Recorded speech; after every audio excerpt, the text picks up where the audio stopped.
এই দুনিয়া কি আসল ঠিকানা? আসল ঠিকানা নয়। যারা আবার এই দুনিয়াতে এসেছে, দুনিয়ার পেটে বসবাস করছে, তাদের গন্তব্যস্থল আখিরাত। তাহলে মায়ের পেট আসল গন্তব্যস্থল ছিল না, এই দুনিয়াও আসল গন্তব্যস্থল নয়। আসল গন্তব্যস্থল হচ্ছে আখিরাত। जिए तो उसका होकर जी, मरे तो उसका होकर मर। अल्लाह अल्लाह अल्लाह कर, अल्लाह अल्लाह अल्लाह कर, अल्लाह अल्लाह अल्लाह कर। अस्सलामु अलैकुम व रहमतुल्लाह।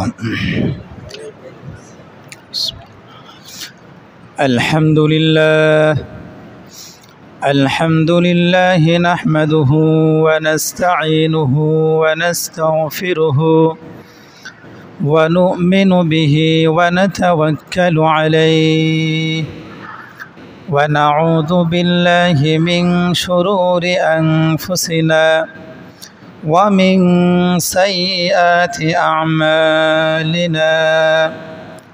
من يهده الله فلا مضل له ومن يضلله فلا هادي له. ونشهد أن لا إله إلا الله وحده لا شريك له. ونشهد أن سيدنا وسندنا وحبيبنا وطبيب قلوبنا ومولانا محمد الذي أرسله الله تعالى بالحق بشيرا ونذيرا وداعيا إلى الله بإذنه وسراجا وقمرا منيرا. أما بعد فأعوذ بالله من الشيطان الرجيم. بسم الله الرحمن الرحيم. اقترب للناس حسابهم وهم في غفلة معرضون. وقال رسول الله صلى الله عليه وسلم: كن في الدنيا كأنك غريب أو عابر سبيل، أو كما قال عليه الصلاة والسلام. صدق الله العظيم وصدق رسوله النبي الكريم، ونحن على ذلك من الشاهدين والشاكرين، والحمد لله رب العالمين. اللهم صل على سيدنا محمد وعلى آل سيدنا محمد كما صليت على سيدنا إبراهيم وعلى آل سيدنا إبراهيم إنك حميد مجيد. اللهم بارك على سيدنا محمد وعلى آل سيدنا محمد كما باركت على سيدنا إبراهيم وعلى آل سيدنا إبراهيم إنك حميد مجيد. معزز محترم মুসল্লিয়ান কিরাম, আল্লাহ রব্বুল আলামিনের দরবারে লাখো কোটি শুকরিয়া যে তিনি দয়া করে, মায়া করে, মোহাব্বত করে, ভালোবেসে সালাতুল জুমা আদায় করার জন্য তার ঘর মসজিদে আসার তৌফিক দান করেছেন। এজন্য আমরা একবার অন্তরের অন্তঃস্থল থেকে শুকরিয়া জ্ঞাপন করি, আলহামদুলিল্লাহ। সম্মানিত উপস্থিতি, জায়াতে কারিমা আপনাদের সম্মুখে তেলাওয়াত করা হয়েছে। আয়াত আল্লাহ রব্বুল আলামিন বলেন, ইকতারাবা লিন্নাসি হিসাবুহুম মানুষের হিসাব নিকাশের সময় আসন্ন। অহুম ফি গাফলাতিম মুরিদুন, অথচ তারা উদাসীনতায় বিভোর বা উদাসীনতায় মুখ ফিরিয়ে রেখেছেন। আসলেই আল্লাহ রাব্বুল আলামিন মানুষকে পৃথিবীতে পাঠিয়েছে পরজগতের সামানা সংগ্রহ করার জন্য। তো এই পৃথিবীটা হচ্ছে পরীক্ষার কেন্দ্র, ভ্রমণস্থল নয়, তামাশার জায়গা নয়, আরাম আয়েশের জায়গা নয়, বিশ্রামের জায়গা নয়, ঘোরাফেরার জায়গা নয়, বরং এই পৃথিবী হচ্ছে পরীক্ষার হল। আল্লাহ পরীক্ষা দেওয়ার জন্য আমাদেরকে পৃথিবীতে পাঠিয়েছেন। প্রত্যেকেই পরীক্ষা দিয়ে পরকালের সফলতা অর্জন করব। কিন্তু আফসোসের বিষয় হচ্ছে এ দুনিয়াকে আমরা ঘোরাফেরার জায়গা বানিয়ে নিয়েছি, এ দুনিয়াকে আমরা আরাম আয়েশের জায়গা বানিয়ে নিয়েছি।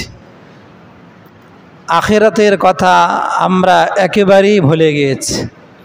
অথচ এ জিন্দেগির মাকসাদ ছিল বন্দেগি, হায়াতের উদ্দেশ্য ছিল আল্লাহ রাব্বুল আলামিনের স্মরণ। তো আল্লাহ রাব্বুল আলামিন কোরআনে স্মরণ করে দিয়েছেন, ইকতারাবা লিন্নাসি হিসাবুহুম, মানুষের হিসাব নিকাশের সময় আসন্ন।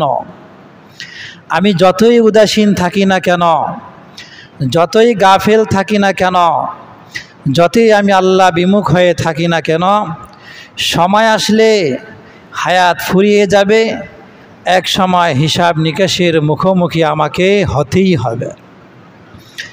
এ থেকে কেউ পার পাবে না। আমাদের আসল ঠিকানা হচ্ছে জান্নাত। দুনিয়া এটা আসল ঠিকানা নয়। এ দুনিয়া হচ্ছে আখিরাতের সামানা সংগ্রহ করার জন্য। কিন্তু আমরা আখিরাতের সামানা সংগ্রহ না করে দুনিয়ার সামানা সংগ্রহের প্রতিযোগিতায় লিপ্ত রয়েছে। আজ মানুষের অবস্থা এমন হয়ে গিয়েছে, মানুষের দিকে তাকালে মনে হচ্ছে যে প্রত্যেকে দুনিয়াতে তার নিজ জান্নাত বানাতে ব্যতিব্যস্ত।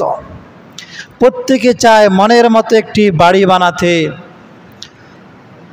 প্রত্যেকেই তার পছন্দ মতো একটি জান্নাত বানাতে ব্যস্ত হয়ে পড়েছে। অথচ আল্লাহ রাব্বুল আলামিন প্রত্যেকের জন্য জান্নাত বানিয়ে রেখেছেন। তো জান্নাত আমার আপনার জন্য তৈরি, কিন্তু ওই জান্নাত থেকে মুখ ফিরিয়ে দুনিয়াতে জান্নাত বানানোর জন্য আমরা প্রতিযোগিতা করছি। অথচ আমরা যা কিছু করছি, যা কিছু বানাচ্ছি, যা কিছু স্বপ্ন দেখছি, সব কিছুই সময়ের পালা বদলে বিলীন হয়ে যাবে, কোনোটাই থাকবে না, সব হাতছাড়া হয়ে যাবে। আমিও এই দুনিয়া থেকে হাতছাড়া হয়ে যাব, কারো মাঝে থাকতে পারবো না। সময় ফুরালে সব শেষ, আমিও শেষ, আমার হাতের নাগালে যা কিছু আছে সব শেষ হয়ে যাবে। কিন্তু আমাদের অবস্থা, আমার বাড়ি এমন হতে হবে, আমার স্ত্রী এমন হতে হবে, আমার সন্তান এমন হতে হবে, আমার গাড়ি এমন হতে হবে, আমার কাপড় চোপড় পোশাক পরিচ্ছদ এমন হতে হবে, আমার স্ট্যাটাস এমন হতে হবে, মানে চাহিদার কোনো শেষ নাই। প্রত্যেকেই উন্নত থেকে উন্নততরের দিকে তার জীবনকে নিয়ে যাচ্ছে। কিভাবে আরো উন্নত করা যায়, কিভাবে দুনিয়াতে আরো স্বাবলম্বী হওয়া যায়, এই প্রতিযোগিতায় আমরা প্রত্যেকেই রয়েছি। অথচ আমাদের আগে অনেক বিত্তশালীদের আগমন ঘটেছিল, অনেক প্রভাবশালীদের আগমন ঘটেছিল, অনেক রাজা বাদশাদের আগমন ঘটেছিল, যাদের কোনো কিছুর অন্ত ছিল না। আজ তারাও নাই, তাদের ক্ষমতার মসনদও নাই, সব গত হয়ে গিয়েছে।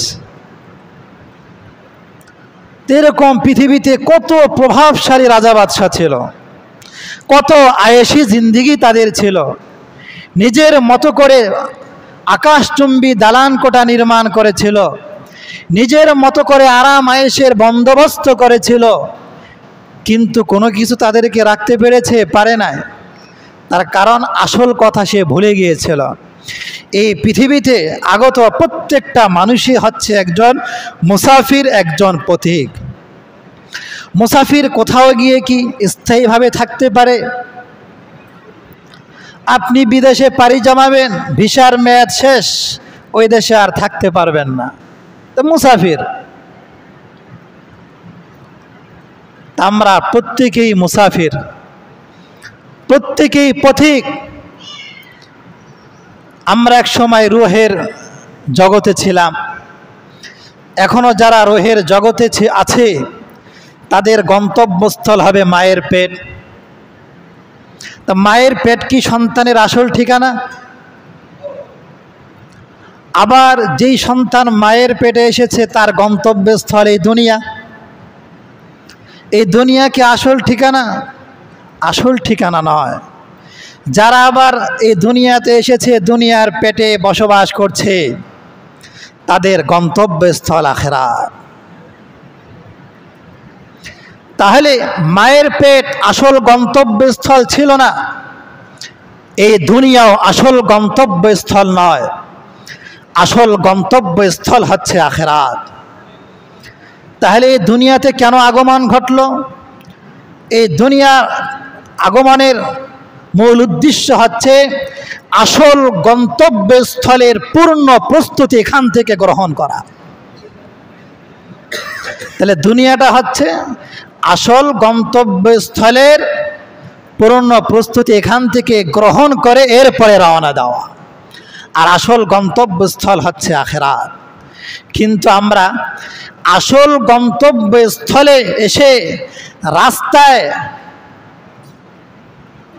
আসল গন্তব্যস্থলের কথা ভুলে গিয়েছে। যেখানে আসল গন্তব্যস্থলের সামানা সংগ্রহ করতে হবে, সঞ্চয় করতে হবে, এখানে এসে আসল গন্তব্যের কথা ভুলে গিয়েছে।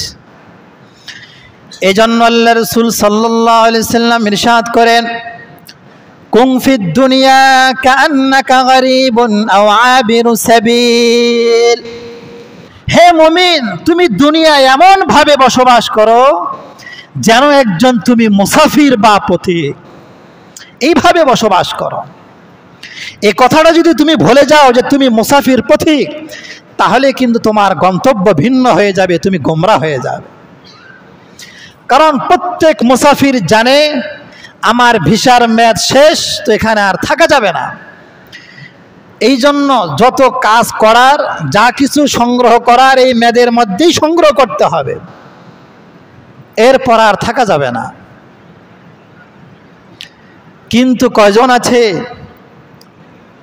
এই যে কদমে কদমে হায়াত ফুরাচ্ছে আর আখিরাতের দিকে কিন্তু আমরা এগিয়ে যাচ্ছি, এই কথাটা কয়জনে স্মরণ করে? প্রতি মুহূর্তে মমের মতো আমার হায়াত ফুরিয়ে যাচ্ছে, প্রত্যেক কদমে কদমে আমি আখিরাতের দিকে এগোচ্ছি। আজ তো কদমে কদমে ভাবি বাড়ির দিকে এগোচ্ছি, কদমে কদমে বন্ধুর বাড়ির দিকে এগোচ্ছি, চাকুরির দিকে এগোচ্ছি, এদিকে চোখ, কিন্তু প্রকৃত অর্থে কদমে কদমে কবরের দিকে এগোচ্ছি। এই খবর তো আমাদের কারো নাই। তা আমাদের আসল ঠিকানা জান্নাত। দুনিয়া ক্ষণস্থায়ী ঠিকানা। দুনিয়াতে আসা হয়েছে সেই আখিরাতের বাগানকে সাজানোর জন্য, কিন্তু আমরা এখানে এসে আখিরাত সাজানোর কথা ভুলে গিয়ে দুনিয়া সাজাতে ব্যস্ত। যত আশা আকাঙ্ক্ষা, যত কামনা বাসনা সব আমরা দুনিয়ার জন্য সঁপে দিয়েছি। ছেলে বিবাহের যোগ্য হয়েছে, পিতামাতার স্বপ্ন এমন অনুষ্ঠান করতে হবে যেন মানুষ সারা জীবন মনে রাখে। মেয়ে বিবাহের উপযুক্ত এমন অনুষ্ঠান করতে হবে, এমনভাবে আয়োজন করতে হবে যেন গ্রামের মানুষ আজীবন এর স্মৃতিচারণ করে। এতে কি লাভ? মানুষের কাজ নাই আপনার আয়োজন নিয়ে সব সময় ব্যস্ত থাকবে। এগুলো হচ্ছে নফসের চাহিদা। মানুষ যখন নফসের চাহিদাকে প্রাধান্য দেয় তখন বৈধ অবৈধের পার্থক্যকে সে বিলীন করে দেয়। কোনটা বৈধ আর কোনটা অবৈধ তার মাঝে আর তারতম্য থাকে না। এখন বিবাহের অনুষ্ঠান এমনভাবে করতে হবে যেটা অনন্য, অতুলনীয়, সমাজের আগে কেউ করে নাই। এখন যত ধরনের ঢাক ঢোল গান বাদ্য পুরা গ্রাম মাতিয়ে তুলেছে, সাজ সজ্জা, যত বেহাপনা বেলেল্লাপনা, যত অন্যায়ের ছড়াছড়ি। কারণ এমনভাবে করতে হবে যেন এই আয়োজনের কথা মানুষের স্মরণ থাকে। এটা তার নফসের চাহিদা। তো নফসের চাহিদাকে প্রাধান্য দিলে তো বৈধ অবৈধর কোনো পার্থক্য তার কাছে থাকবে না, এটা তো বিলীন হয়ে যাবেই। এক হচ্ছে নফসের চাহিদা আর এক হচ্ছে আল্লাহ রাব্বুল আলামিনের চাহিদা। এক নফসের আকাঙ্ক্ষা আর এক হচ্ছে আল্লাহ রাব্বুল আলামিনের আকাঙ্ক্ষা। কাকে আপনি প্রাধান্য দিবেন? সব জায়গায় তো নফসকেই প্রাধান্য দেওয়া হচ্ছে। যে কোনো আয়োজনের আগে, অনুষ্ঠানের আগে কোনোদিন কি নিজেকে জিজ্ঞেস করছেন আমি যে ইচ্ছায় এই আয়োজন করছি এটা কি আমার নফসের ইচ্ছা না আমার মাওলার ইচ্ছা? বা এই আয়োজনে আমার মাওলার ইচ্ছা কি, দিনের চাহিদা কি, এই আয়োজনের ব্যাপারে কোরআন কি বলে, কিভাবে সমাধা করতে বলে, কোনোদিন কি নিজেকে জিজ্ঞেস করেছেন? করি নাই। তো আজ মানুষ নফসকে প্রাধান্য দিচ্ছে, নফসের চাহিদাকে অগ্রাধিকার দিচ্ছে, কোরআনের চাহিদা পদতলিত হচ্ছে, উপেক্ষিত হচ্ছে। কোরআনের চাহিদার প্রতি, কোরআনের ফরমানের প্রতি, কোরআনের আদেশের প্রতি আজ কারো পরোয়া নাই। এর দ্বারা কি বোঝা যায়? মানুষ ধোঁকায় আছে। এই জন্য দুনিয়ার ব্যাপার বলা হয়েছে আদ-দুনিয়া দারুল গুরুর। দুনিয়া হচ্ছে ধোঁকার ঘর, ধোঁকার ঘর। দুনিয়া ধোঁকার ঘর। এই জন্য মানুষ ধোঁকায় পড়ে নিজের চাহিদাকে প্রাধান্য দিচ্ছে, কোরআনের ফরমানের প্রতি ভ্রুক্ষেপ নাই, কোরআনের আদেশের প্রতি ভ্রুক্ষেপ নাই। আল্লাহ কোরআনে কি বললেন সেদিকে কোনো পরোয়া নাই। এই যে দুনিয়া যে ধোঁকার ঘর, এটা শুধু লেখাপড়ার মধ্যে সীমাবদ্ধ এমন নয়। জ্ঞানী বুঝমানরা ধোঁকায় পড়ে আছে, প্রজ্ঞাবান দূরদর্শী ব্যক্তিরাও ধোঁকার জালে ফেসে গেছে। এমন যোগ্যতা সম্পন্ন বহু লোক আছে যারা জিন্দিগিকে আরাম আয়েশের মাধ্যম বানিয়ে নিয়েছে। তাদের জীবনের লক্ষ্য উদ্দেশ্য হচ্ছে আরাম আয়েশ। আল্লাহ রাব্বুল আলামিন কোরআনুল কারীমে বলেন, কুল হাল নুনাব্বিকুম বিল আখসারিনা আমালা। হে হাবিব আপনি বলে দিন, কুল আপনি বলুন, হাল নুনাব্বিকুম বিল আখসারিনা আমালা, আমি কি বলে দেব তোমাদের মধ্যে কাজকর্মে কারা ক্ষতিগ্রস্ত? আমি কি কথা জানিয়ে দেব তোমাদের মধ্যে কারা কাজে কর্মে ক্ষতিগ্রস্ত? আল্লাযীনা দাল্লা সায়ুহুম ফিল হায়াতিদ দুনিয়া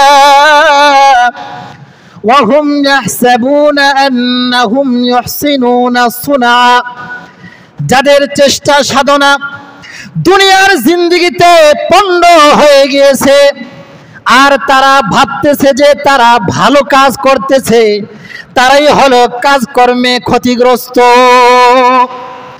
এই যে কত মেহনত, মাথার ঘাম পায়ে ফেলে উপার্জিত অর্থ মদ কেনার কাজে ব্যবহার করছে, নর্তকীর অনুষ্ঠানে গিয়ে খরচ করছে, বিবাহের একটা কত সুন্দর ইসলামিক অনুষ্ঠানে গিয়ে সে সেখানে ঢোল তবলার আয়োজন করছে।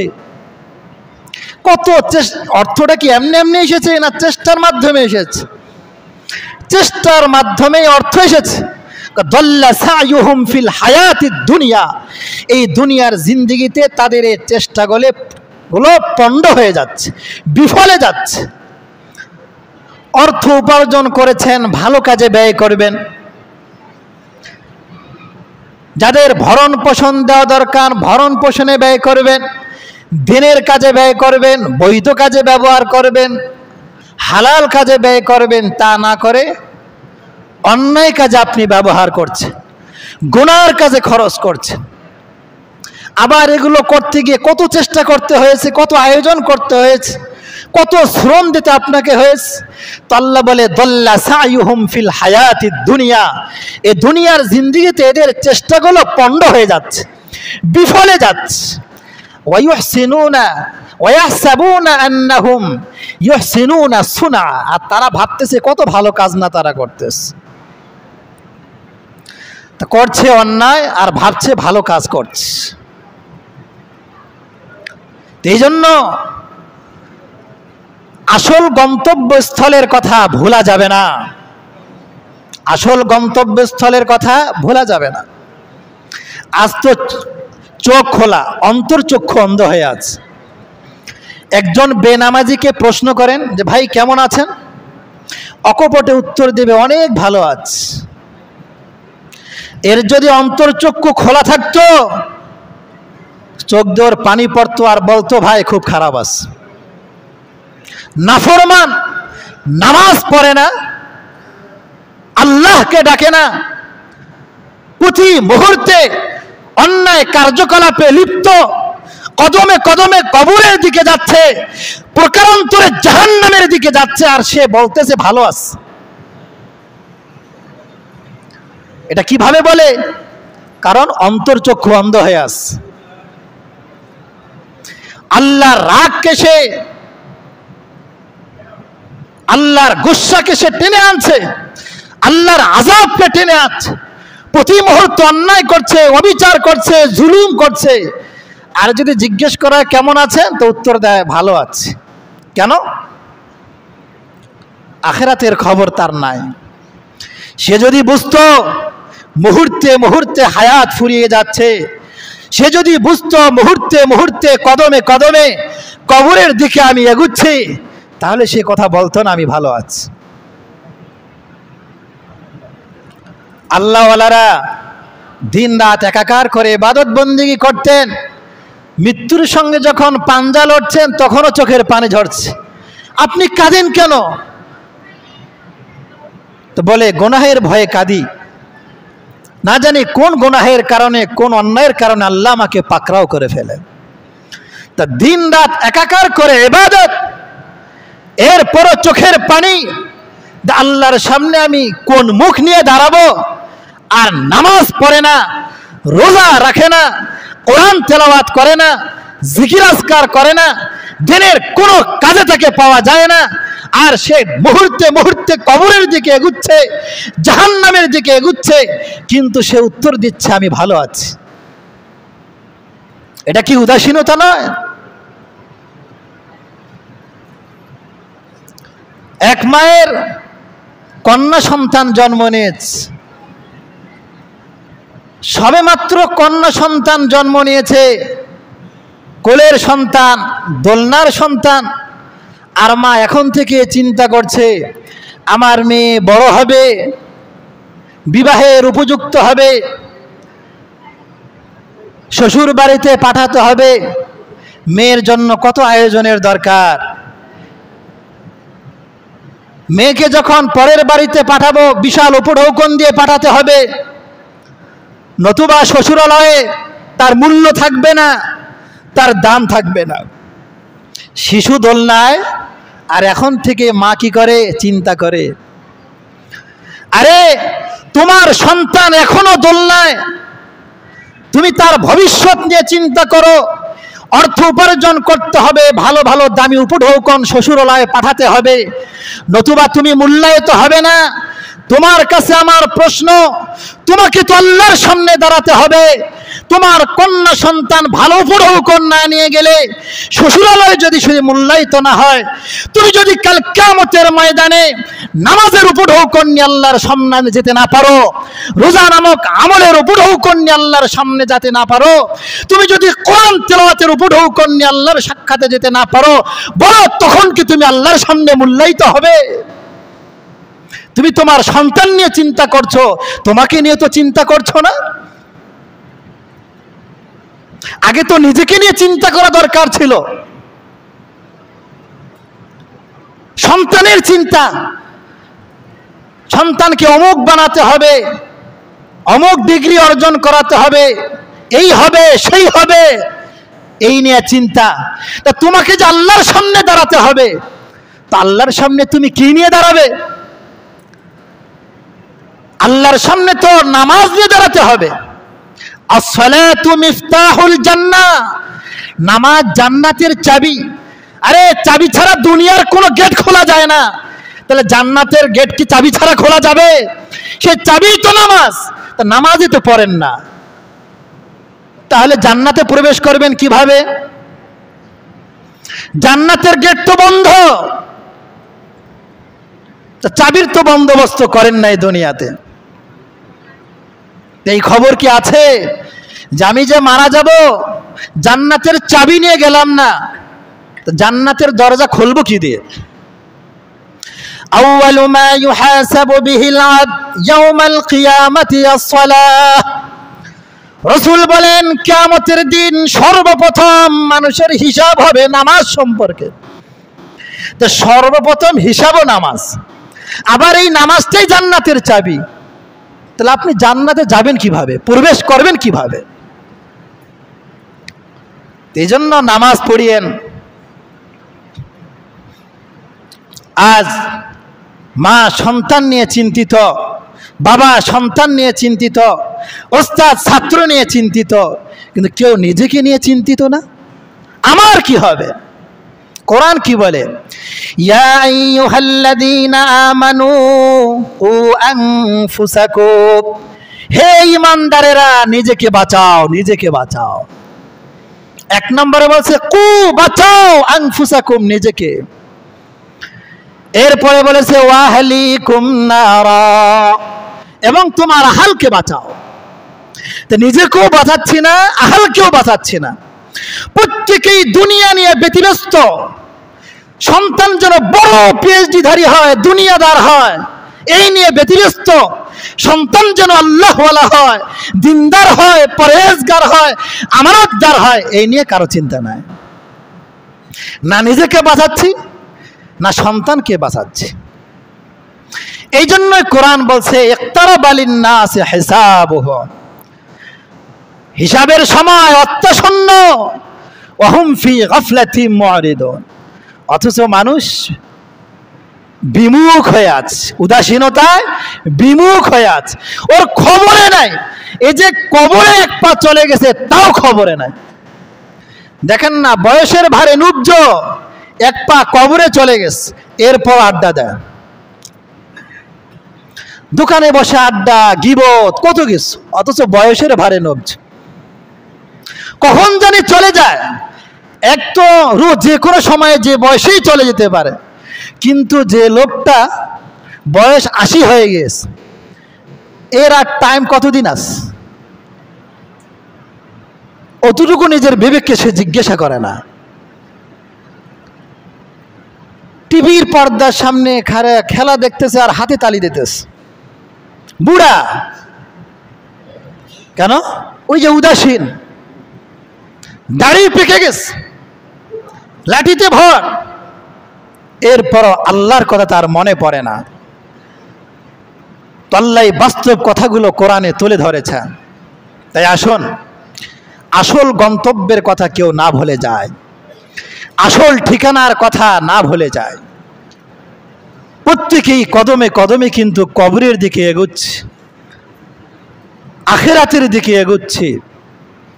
দুনিয়ার জিন্দেগিতে বিপদে পড়লে যে কেউ সাহায্য আসবে, কিন্তু বাড়ির পাশে আপনার কবর, 3.5 হাত মাটির নিচে, কেউ আপনাকে দেখতে আসবে না।